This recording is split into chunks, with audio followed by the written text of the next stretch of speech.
So let's read this question. The question says in humans, compound squamous epithelium is found in. तो इस question में क्या पूछा गया है कि जो ह्यूमंस होते हैं उनमें कंपाउंड स्क्वामस एपिथेलियम कहाँ पे प्रेजेंट होता है? ऑप्शन है हमारे A stomach, B intestine, C trachea and D pharynx. तो यहाँ पे बात करें की कॉन्सेप्ट की, तो जो की कॉन्सेप्ट इस क्वेश्चन में यूज किया गया है that is epithelial tissue. Epithelial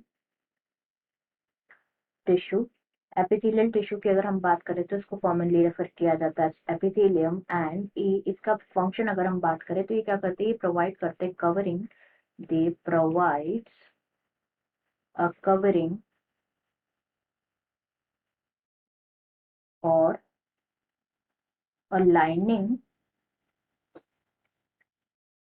covering और लाइनिंग प्रोवाइड करते हैं for some part of the body, for some part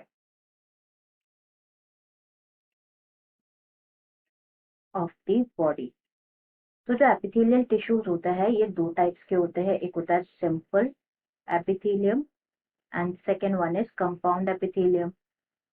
तो यहाँ पे हमें बात करनी है about compound epithelium. Compound epithelium की अगर हम बात करें तो ये कंपोज होता है, ये कंसिस्ट करता है टू और more layer of cells, more layer of cells contain करता है। एंड जो कंपाउंड एपिथेलियम होता है इट मेनली इसका मेन रोल होता है, लेकिन इसका मेन फंक्शन होता है protective. It helps in the protection, protective function होता है, प्रोवाइड करते हैं protection against the chemical and mechanical जो स्ट्रेसेस होते हैं उनके अगेंस्ट प्रोटेक्शन प्रोवाइड करते हैं। एंड अगर हम बात करें कंपाउंड एपिथेलियम की कि ये कहाँ कहाँ पे प्रेजेंट होते हैं, तो ये कवर करते हैं dry surface of the skin, cover the dry surface of skin, moist surface जो होती है बकल कैविटी की उसको कवर करता है moist surface of the buccal cavity, pharynx,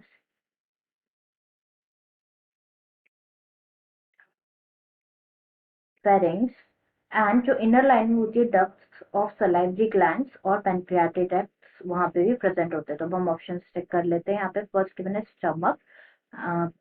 तो फर्स्ट और सेकंड स्टमक एंड इंटेस्टाइन की अगर हम बात करें तो जो स्टमक और इंटेस्टाइन होता है वो लाइंड होता है by the simple columnar epithelium, simple columnar epithelium. Both stomach and intestine are lined by simple columnar epithelium. हमसे यहाँ पे पूछा गया कंपाउंड एपिथेलियम। तो थर्ड जो यहाँ पे गिवन है ट्रैकिया, ट्रैकिया की अगर हम बात करें तो trachea is lined by pseudo stratified columnar epithelium, pseudo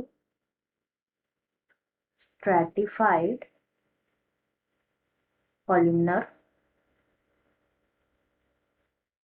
epithelium से लाइन होते हैं एपिथेलियम। तो ये भी क्या हो गया? इनकरेक्ट हो गया। करेक्ट आंसर यहाँ पे हो जाएगा क्या? डी फेरिंग्स, जैसे हमने डिस्कस किया compound squamous epithelium is found in pharynx. Answer is D